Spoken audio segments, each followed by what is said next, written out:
3 பேர் ஒரு குகையில் மாட்டுகிறார்கள். ஒவ்வொருவரும் அவர்கள் செய்த நன்மைகளை அல்லாஹ்விடத்திலே முறையிட்டு அதிலிருந்து விடுதலை பெற வேண்டும் என்ற ஆசை கொள்கிறார்கள். முதலாம் அவர் அழைக்கிறார், யா அல்லாஹ், நான் வாழ்நாளில் எதை செய்திருக்கிறோனோ செய்யவில்லையோ எனக்கு தெரியவில்லை. என்னுடைய பெற்றோர்கள் வயதானவர்கள், நானோ ஒரு காட்டிலே விறகை எடுத்து வரக்கூடிய வேலை செய்கிறேன். நான் என் வழக்கம் எப்படி, என்னுடைய உணவை நான் கொண்டு வந்தால் என்னுடைய வீட்டிற்கு என் மனைவியும் குழந்தைகளும் அதை சாப்பிடுவதற்கு முன்னால் என் பெற்றோர்கள் சாப்பிட்டால் தான் அவர்களுக்கு கொடுப்பேன். ஒரு நாள் இரவிலே நான் வருவதற்கு தாமதமாகிறது.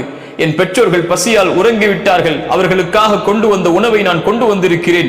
என் பிள்ளைகளும் என்னுடைய மனைவியும் பசியில், ஆனால் என் பெற்றோர்கள் சாப்பிடாமல் உறங்கிக் கொண்டிருக்கிறார்கள். அவர்களை எழுப்புவதற்கு கூட, அந்த சிரமத்தை கொடுப்பதற்கு கூட எனக்கு மனம் நாடவில்லை. அவர்களுடைய தலையில் அருகிலேயே அமர்ந்திருக்கிறேன். காலை விடியும் வரை அவர்களுக்கு அருகிலேயே அமர்ந்திருந்து அவர்கள் எழுந்து அந்த உணவை சாப்பிட்டதற்கு பிறகுதான் என்னுடைய மனைவிக்கும் என்னுடைய பிள்ளைகளுக்கும் கொடுத்தேன்.